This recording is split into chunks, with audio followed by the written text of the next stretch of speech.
Right now we are always joined by one of our very special guests to talk a little bit Razorback Baseball because, yes, folks, that does still exist, and they are still number one in the country. So let's go ahead and talk a lot more about it as we go ahead and welcome in our in-studio guest. It is one of our favorites, former Razorback Tyler Spoon, thanks to the Bank of Fayetteville here in downtown Fayetteville. And Tyler, appreciate you joining us as always, man. How you doing? Man, I'm doing good. Excuse the allergies this week. It's going to be a little nasally. No, that's okay. We'll push through it. It is that time of year, unfortunately. Yes. It does get to that point. So, but either way, there is baseball, and we may talk a little basketball too at the end because I want to get your thoughts on it too. But Arkansas Razorback Baseball, 23 straight wins at home. They are 11-1 in SEC play. They have a big series against Alabama, which every series is big in the SEC. But I mean, I'm getting kind of to the point where I'm like, what else can we say about this team right now? They got a long season in front of them, but they just keep finding ways to win. Yeah, it's almost a little too good. I don't know. That's, I never want to lose, but like, let's start to look a little bit bad maybe for a second. Like give it 3 weeks. Let's play some bad baseball and then get back to it. I don't know. But again, it's crazy. Like the offense has been good, not great still. And, so there's still, as crazy as it is, I feel like this team has still not reached its full potential. So it's, pitching staff, I feel like it's, I don't know. You can't do anything else. So, super impressive to say the least. I mean, it's 28-3. It's crazy. Yeah. It's crazy. That's why I know people see a number one team and everything. And we've seen Arkansas be a number one team. 2021 seemed like the entire season. They were number one, and they won every SEC series. And I am still not going to say that's happening this year. I'm not going to. That's just so rare. But I'm hard pressed to look at the schedule and to look at the teams Arkansas is playing and just be like, yeah, it's probably one they're going to lose. Just that's how good they're looking. And it's not even like they're just winning games and they're blowing everybody out. They're winning in different ways. They're coming from behind. They're getting into a point to where the defense or the pitching may have not a bad game, but just something to where they struggle a little bit. The offense comes through. Or the offense isn't there, but the defense is coming through. Clutch hitting in crucial times. Big plays. I mean, Nolan Souza's out here looking like a senior and a guy that's ready for the big leagues right now. I mean, they just keep finding different ways to win. And I think that's also what's so much more encouraging about this team and the possibility of them not only going to Omaha, but also being the best team in the country right now and possibly could win it all. Yeah, it's just up and down. Again, that just speaks to the depth. Souza was a guy that didn't play much to start the year. And, again, we talked about it. They didn't know if the development would quite hit this year. It's still, he's just 18, 19 years old. He's a kid. So it's like, it's not common for it to hit so quick and it just snapped. So, but has solidified himself in the middle of that lineup. So, which is someone we're going to need. But, you look at Arkansas and you just think about series moving forward. It's just like, it's almost like Arkansas starts every series with a 1-0 lead just from the start because it's like Hagan may not lose a game. Yeah. It's just like, that's just the reality. You got to think he's going to have he's had two, bad outings and given up 2 runs. How dare him? Crazy. But you would think that at some point he's going to give up 4 or 5, which, is just normal for someone that's a human being to do at some point, but he, it's just like they start every series, go 1-0, and they just have to win 1 of 2, and that's it. And it's just they end up winning all 3. But it's just a team that just, when you look at the depth and the bullpen especially, it's just one after another after another after another. It's just there's no quit in this team, and the lineup too. It's just again the potential has still not been reached. I feel like so. It's scary what this team could be, but it's also kind of a little scary how good they've been so far. Yeah. I mean, I don't know how you felt about it. We always compare it to 2021 because that's the year that they were number one, and I know that it didn't end the way that everyone wanted it to. But I was talking to a buddy of mine where looking at that team and looking at this year's team, there is a difference, obviously, for many reasons. But like that team, I felt like every series was just a battle. And you're just like, all right, let's get to the 7th inning in this clutch game and then have a lead and have cops come in. Like that kind of felt like the vibe. But this is a team that there's nobody close to them in the country right now. And I'm sorry, but there's no team that looks as good, that has as much depth, that is a complete team like this team. And that's where it's like you're saying, like, it's a little too good right now, and I agree. But even these midweek games, when you think they would take off, we're getting more focused, they're dominating these games too. It's almost like every time they come to play, they play to win regardless of who's pitching, regardless of who's in the lineup. Everybody is high quality, high talent, and they do not want to lose regardless of the opponent, and they do not have any letdown in them. Yeah. No, it's again, it's just scary. Yeah. I mean, there's no other way to put it. And, people have talked about Clemson, could arguably be the number one. And I'm like, they're really offensive, but I would love to see us face the lineup with our pitching staff. And not speaking anything bad about Clemson's offense, but, it's just the pitching staff we have is just a different animal. And so what I think we'll learn a lot when we play Texas A&M. Mm-hmm. That's the team to me that I think is you have Arkansas at one gap, and then you have Texas A&M, and maybe a little bit of a gap, and then someone else. But I think they're the closest right now to Arkansas. But I think, that's going to be a real test. In Arkansas, honestly, so far, you never know when you're going to schedule the season, but they've had a fairly easier SEC schedule. But you wouldn't expect your Ole Miss to just be terrible. Mizzou, it is what it is. Yeah. But LSU swept them. They're still probably going to be a good team and end up making a run. But you just look up and down. I mean, it could be a deal where we've just made teams look really bad and made it look like an easy schedule. Kind of like Dan Hurley said, we just make a hard tournament look like an easy one. But I don't know. I'm curious that Texas A&M series. I'm really, really excited for, and Kentucky too. We also have Kentucky on the schedule, and like 12-1 in conference. I don't care how easy your schedule is. You have to be good to take care of business. Go 12-1. So we still got two really, really big ones, and then obviously you got Florida in there. You got. Do we play Georgia this year? No Georgia this year. Yeah. Mississippi State. No, we aren't playing Auburn. Anyway, we got some really good teams left, so it's going to be a fun stretch down the end. And I'm not saying I want us to lose a series ever, but I wouldn't be terribly upset if we dropped one or two series in the next month or so. Just make us look normal, and then it's like, okay, let's get hot at these. Because I don't like. I was just thinking about. I'm not saying they would, but if they did win every SEC series again, I'm like, I hate this. I hate this so much. It's like I do not want this. I don't want that type of success. But if you're Dave Van Horn, if you're this team, you're not going to be like, hey guys, let's drop a game. Like they're going to continue to fight and continue to play hard. Now, this past weekend, sweeping Ole Miss, I know that probably felt pretty good to you, and watching that, and I think everybody enjoyed that part of it. But what from this past series, what really stood out to you as far as not only just sweeping them and doing what they do, but something that you were really impressed by in all three games and what they were able to accomplish? I think the thing that makes me the most happy was that Ole Miss just stinks. They're just bad. Yeah, so they're just, they're okay. They're a, low middle of the pack SEC team. They just weren't very good, bottom line. So, but again, I'm just so impressed. It's hard to get more impressed, and you start to become numb to it. But just this pitching staff, it's just crazy. Again, Hagen's had two bad outings his last 2 weeks, giving up 2 runs, gone 6 innings, and still double-digit strikeouts in each one. So, I don't know. There's so much to be impressed with. Obviously, Nolan Souza. I mean, man, the guy just continues to impress and just like get better and better and better. And he's a guy that, man, he's going to be. You look at next year. You hopefully everything stays the same, but you have him and Vahiva in the middle infield, and that looks really, really good. So.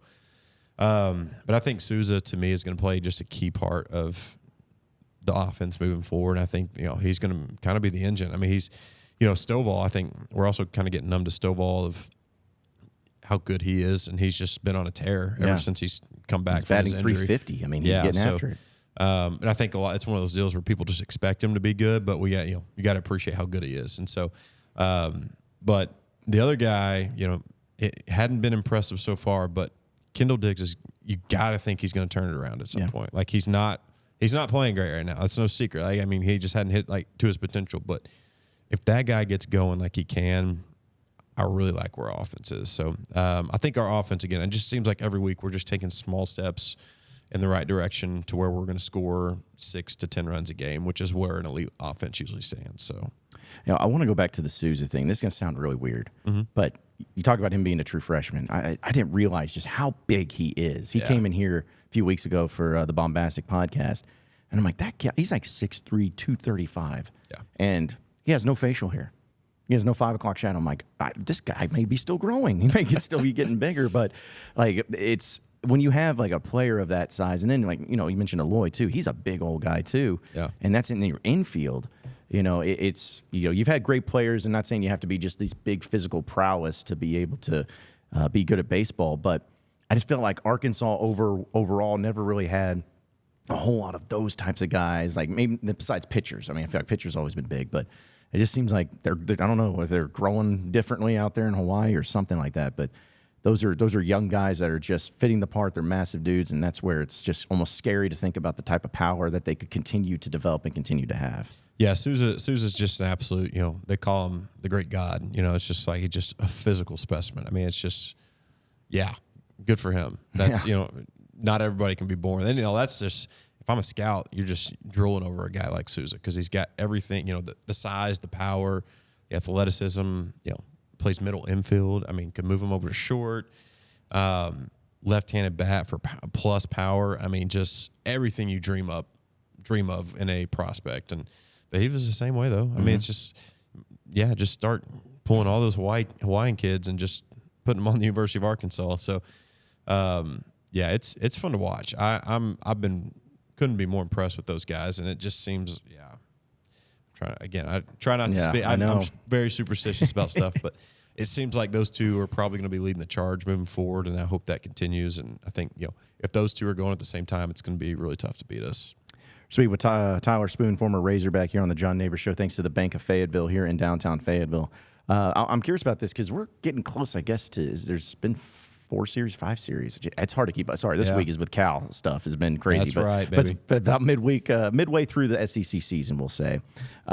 If you're looking at maybe two different ways of looking at it, like, has there been a player you've been surprised by because how great they've been, and is there a player you've been surprised by maybe not playing as much or maybe not really getting it going as much as you were expecting? I'll do one of each. Okay. I think for me, delightfully surprised by McIntyre because I knew he was going to be good. He's just, steady Eddie, consistent. You knew what you're going to get, but to be as good as he has consistently is a different story. I figured he'd have like a 2.5 to 3.5 ERA, but what's he sitting at right now? I mean, he's got to be is he sub 2 ERA? Yeah, I think he's sub 2 last time I checked. So but it's just nails every time he comes in. It's like it's almost, it's not the same feeling as we had when Cops came in the game, but it's like, all right, Max in, like, let's roll, like we got a good chance. So I'm delightfully surprised by how good he's been. Happy to see it for him. 5th-year guy, 4th-year guy, just from Arkansas, fun to see. But I think the one I've been a little bit disappointed with, and I think it's still in there and it could come around, it's just Hudson White. I thought I had really high expectations for him. And again, he obviously can do it. He's proven he's done it in the Big 12. Like, it's not that he can't do it. It's just, I think he was our leadoff guy, 2-hole to start the year. The expectations were really high. So I definitely expected a little bit more out of him. And again, it may come around at any point. You never know when we look up and he's hitting 3 or 4 hole by the end of the year. And I hope that happens. But there's still, there's still some gas in the tank probably that, hopefully he comes around and starts hitting really well. I know we keep talking about how this team can win it all and everything, but what will keep this team from doing this? Like, what is the thing that will keep this team from making the World Series and winning it all? What's the good thing that's going to keep it from doing that? It's going to be the same thing as us in 2013 where we just don't hit enough.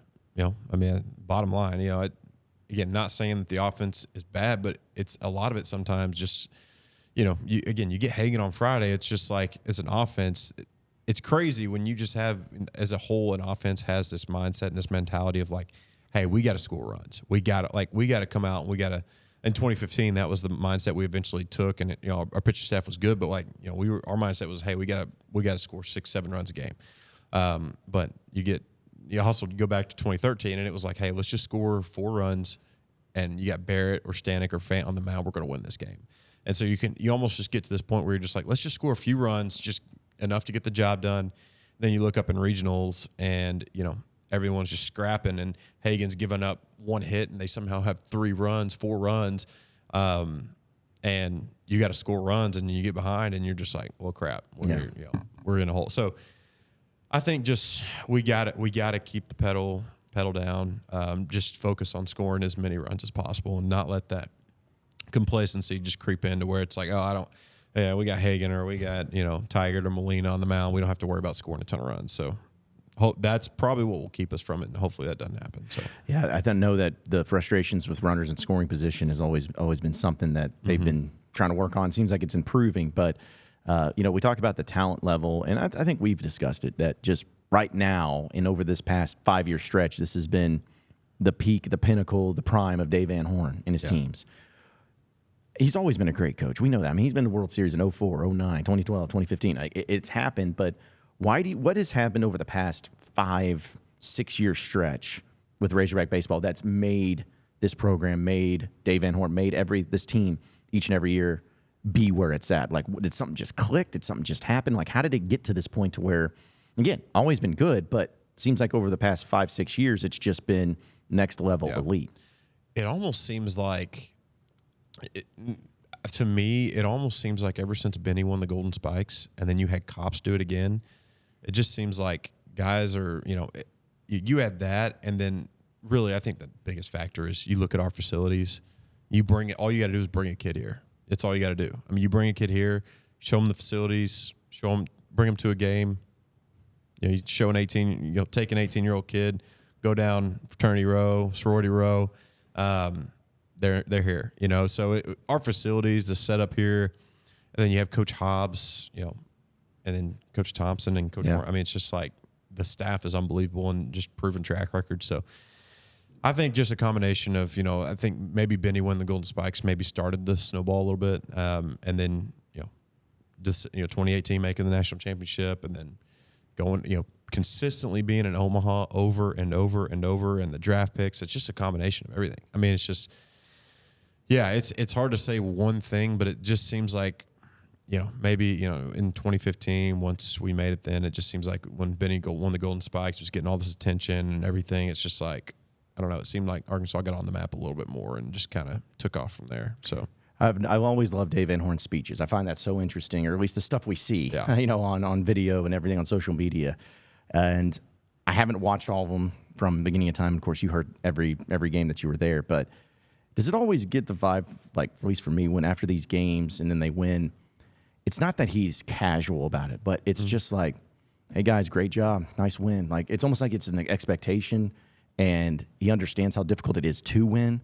So when they do win, it's a very he's not like saying, hey, we got to keep it going. Don't get complacent. It's just, good job, guys. You guys did what you're supposed to do and moving on. It just seems like there's a very business as usual, very approach to where he's almost treating them like pros. I feel like just pro guys where it's like, hey, you know what you're supposed to do, and if you get the win, we're good. Like, let's just move on. Is that how he's always been, or does it seem like maybe there's a little bit more of that with this particular team? I think he's been like that a lot, where it's more of a business approach, where it's like, you're here to succeed, and you're here to do well. That's what his expectations are, and that's how he coaches. That's how he manages the team.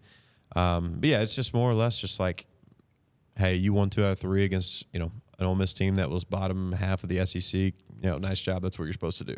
That's congrats. But but you also it just does something to you as a player when a coach you beat LSU at home and you sweep them, and they're reigning national champions. It's just like, and coach is like, hey, nice job. That's what we're supposed to do.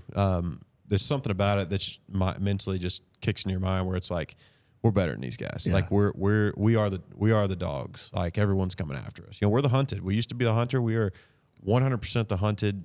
Have been for a few years now. So, and I think just keeping that mindset of like, hey, this is what we're supposed to do is good. And maybe it's also he's just running out of things to say, and it's like he's waiting. He's waiting for us to lose a series where he can get after somebody a little bit. But it's just he just does such a good job. It's just keeping everyone level-headed, understanding like it's not a big deal. No, 28-3 sounds really good. It's great. Congrats. Great, great accomplishment, but no one cares what you do in the first half of the year. So we got a long way to go.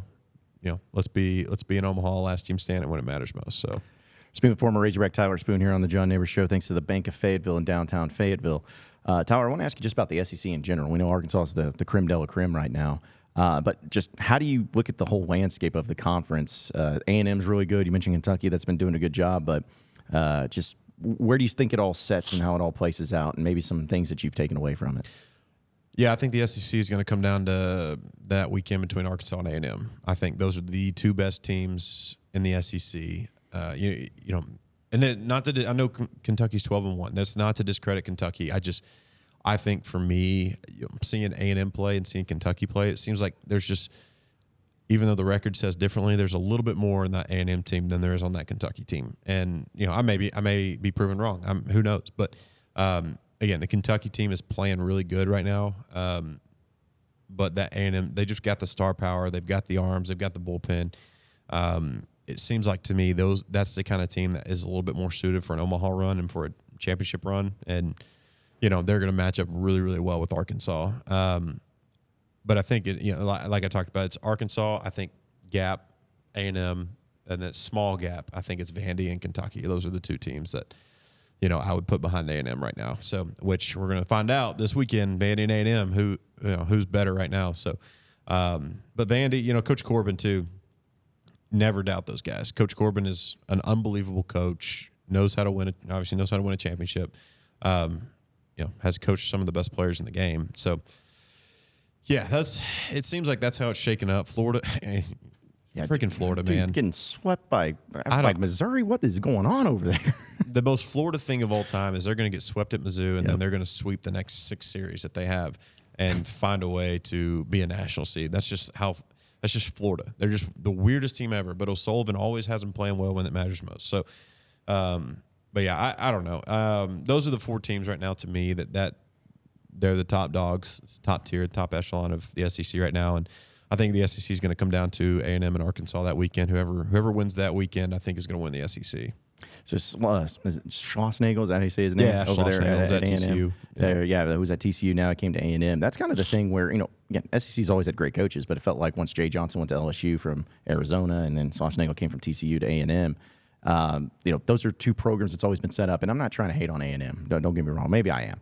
But like that's a program just not in baseball, but in everything. It just doesn't make sense why they're not awesome in things. And maybe this year's the thing in baseball. I know they went to the World Series a couple years ago and Arkansas did, but that's a program baseball-wise. Like football, whatever, basketball, whatever. But baseball, that should be a great baseball program each and every year. Yeah, I mean, the talent they have in Texas, and, kids want to go to A&M.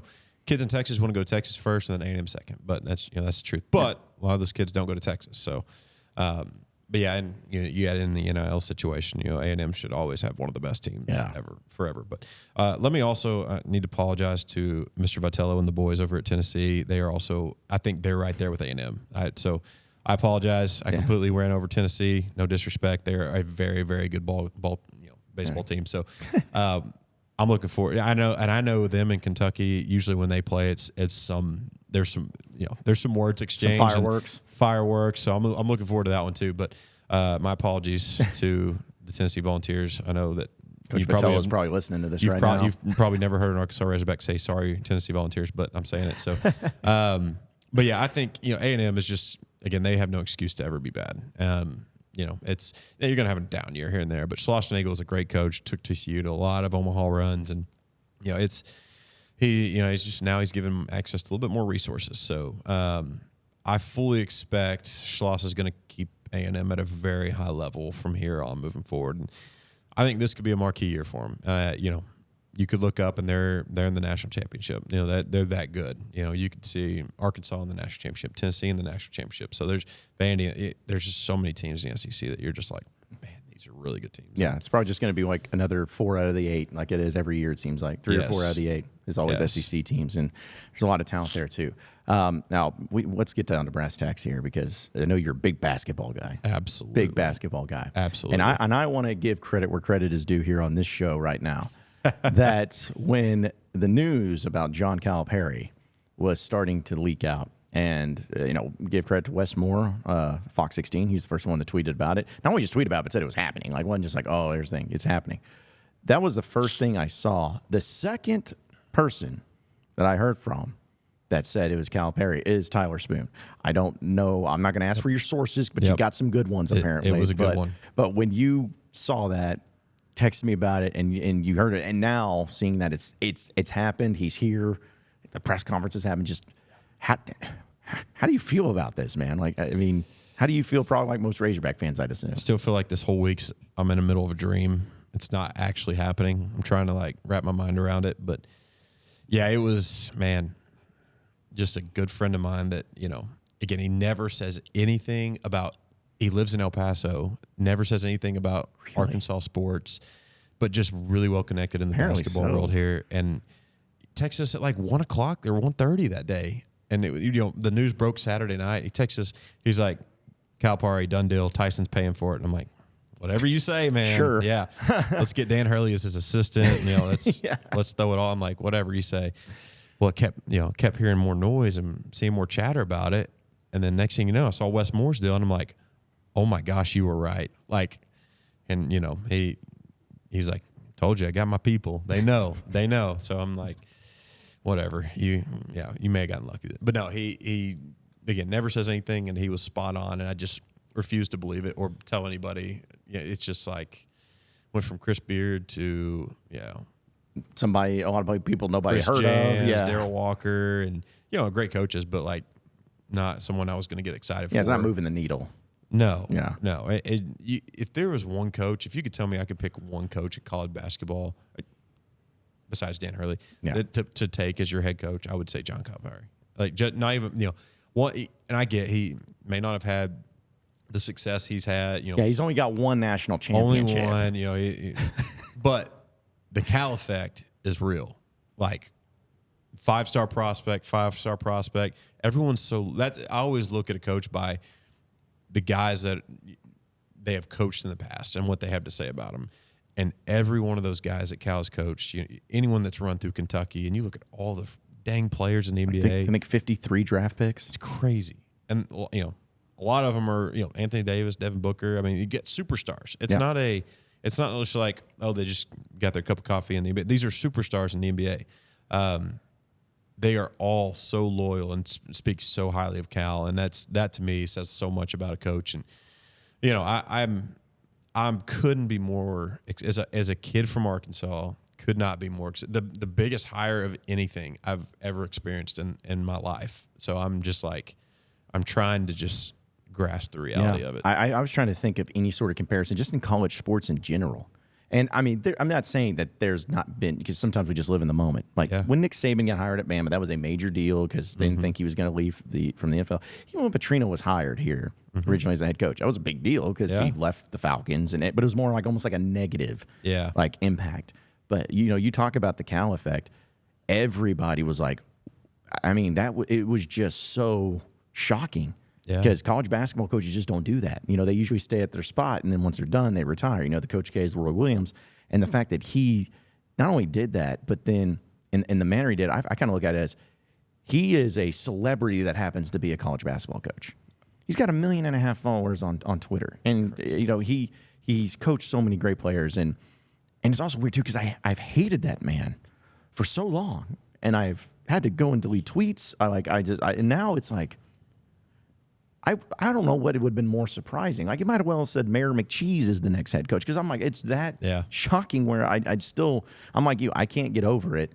And I guess a question I have for you, people wonder, does that type of stuff impact the other athletic programs at Arkansas? Like, if something like that, like Calipari does that impact in the baseball program, football program? Like, is it a ripple effect throughout the athletic department? Absolutely, man. I mean, it's like, you just bring the amount of support you're going to get, and people are probably going to donate more money to NIL Edge and all the Arkansas Edge, and you're just going to see it spread across whatever. But you're going to get all these superstars that are going to be coming to Arkansas Razorback basketball games. Like you may see Drake at a Hog game. Who knows, man? It's crazy. Yeah. Well, I hear we're going to see Malik Monk at a game too, so that'll be interesting.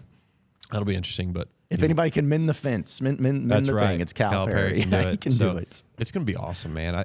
But as a football recruit, if you like basketball and like you love college basketball, whatever it is, I mean, it's like you come to a basketball game, and you see Coach Cal, and if I'm Pittman, I'm bringing Calipari on my recruiting trips. If I can.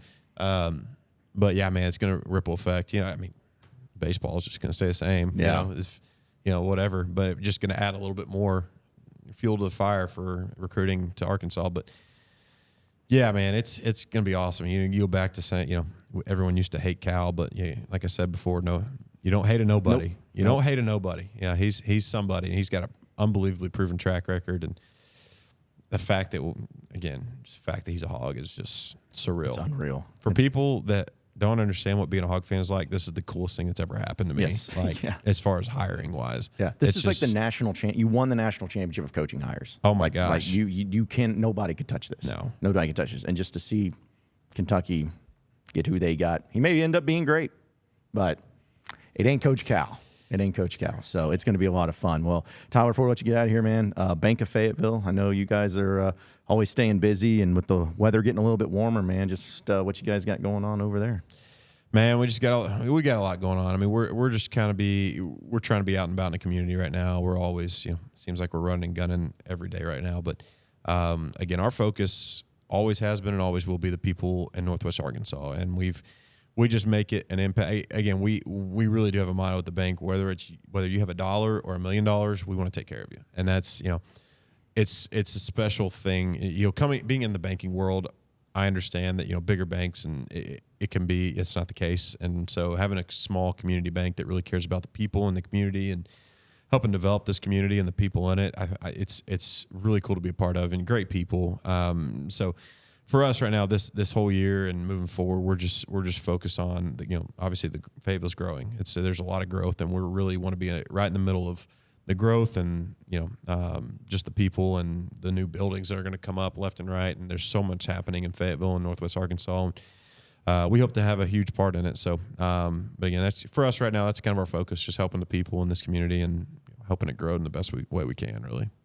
Well, former Razorback Tyler Spoon, as always, man, we appreciate you joining us. I know it's a fun time, baseball time, but even for basketball time. But either way, it's always good to catch up with you. Enjoy the weekend, man. We look forward to catching up with you next week. Cool. Appreciate it.